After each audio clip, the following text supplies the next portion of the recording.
Say I like when people know they do Yahoo, you dey work. Now wetin I dey tell you boys, your boys no dey learn work now. I say yes sir.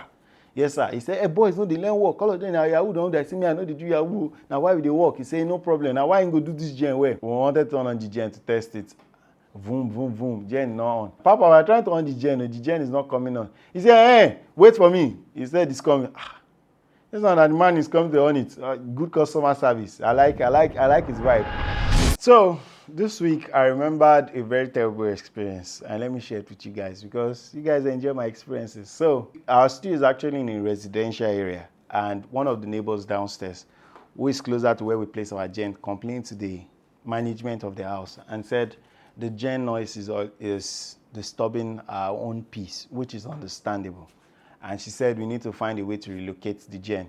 If we put it outside, it can get stolen. If you relocate it to another space, the neighbor that will be at that space will complain. So the only option we had was to get a soundproof gen. So I've never liked soundproof gens because of my experiences with them or other people's experience that I've had with them. So I've never liked it. I was trying to get this soundproof box, the one that is popular online. And when I called them, the price they gave me was more expensive than the gen. So it was not an option.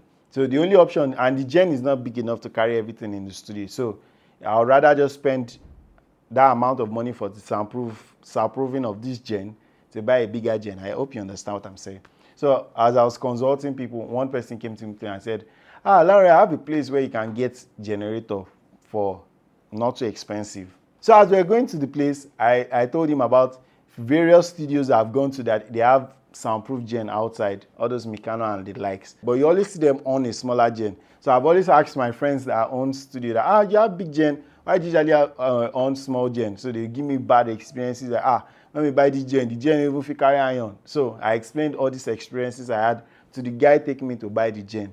So the gen is like, I don't like this gen. I'm emphasizing on it that all the people that I know, all the studios I know, that at least studios that are owned by young people like me, they've never had success buying this type of gen. He said I should not worry. The gen where he's taking me to is perfect. This one, that one.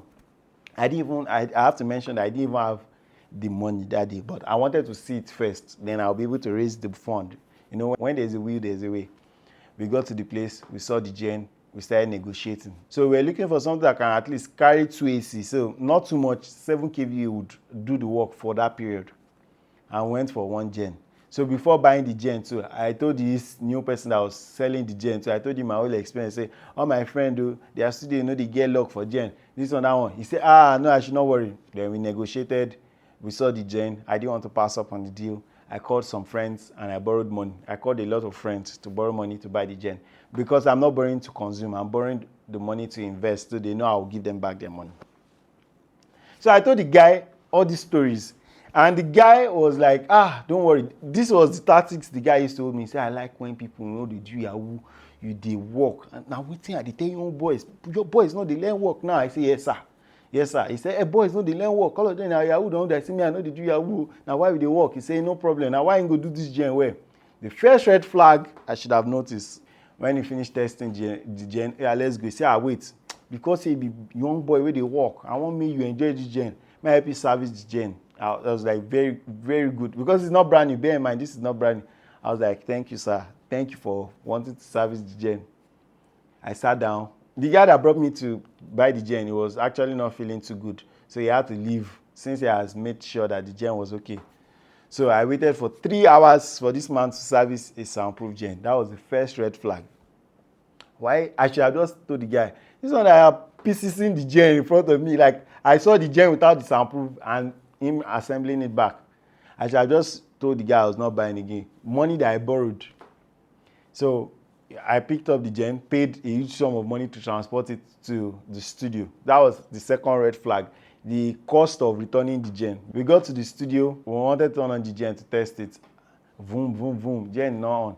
Papa, we're trying to on the gen is not coming on. He said, hey, wait for me. He said it's coming. This one that the man is coming to on it. Good customer service. I like his vibe. The man ran down, turned on the gen. We tried to on one AC. The gen didn't carry the AC.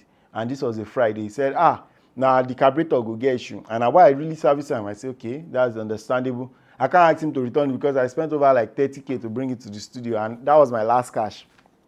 So he turned it on. We managed it without EC that he's going to bring carburetor on Saturday. On Saturday, he said he was going to Ingbo and he couldn't get the carburetor. But on Monday, we'll bring another carburetor. We said, okay. Monday, he came back. So anytime we wanted to on the gen between that Friday to the Monday, because we work on Sundays, the guy is willing to come and on the gen for us. That was his third red flag. I should have just returned the gen. So for about 2 weeks, this guy was the only one that could on the gen. Oh, I didn't mention I had to buy a big car battery to power the gen. So I spent a lot of money for me to want to return the gen. Because I was hoping it was right that it was the carburetor. He kept changing carburetor after carburetor. So after a month, I said I was not going to collect the gen again. Oga, can't carry your gen. I rubbish, she said, give me.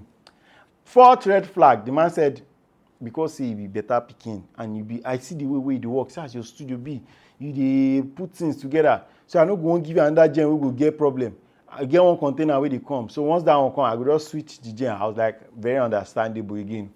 I agreed. The tactics he was playing was that he was making sure the return date was getting longer so that even if I went to report to the task force in the market, they would have said I used the gen for too long and thereby let's just negotiate. My brother and my sister, for one day, this gen did not carry 1 horsepower. It did not even carry amplifier for sound. It didn't carry one thing, and this guy successfully scammed me. Like at one point, he already knew I already knew he scammed me, and he didn't come back to help us turn on the gen. So after about a year of looking at the disappointment of a gen, I sold the gen for 180,000, and guess who bought it? The same papa bought the gen. At that time, a 10 kVA Fireman gen was about 1.1 million, and I spent 750K on a very bad 7 kVA gen. So, point of those story, I think I've become an advocate of anything you want to buy, just buy it brand new and buy it with warranty. So, if you've ever had any experience like this, I know I've told you guys my AC story, but any experience like this with any generator, kindly let me know. Or any experience in any of the Lagos markets, kindly let me know. I'll share more stories like this, so stay tuned.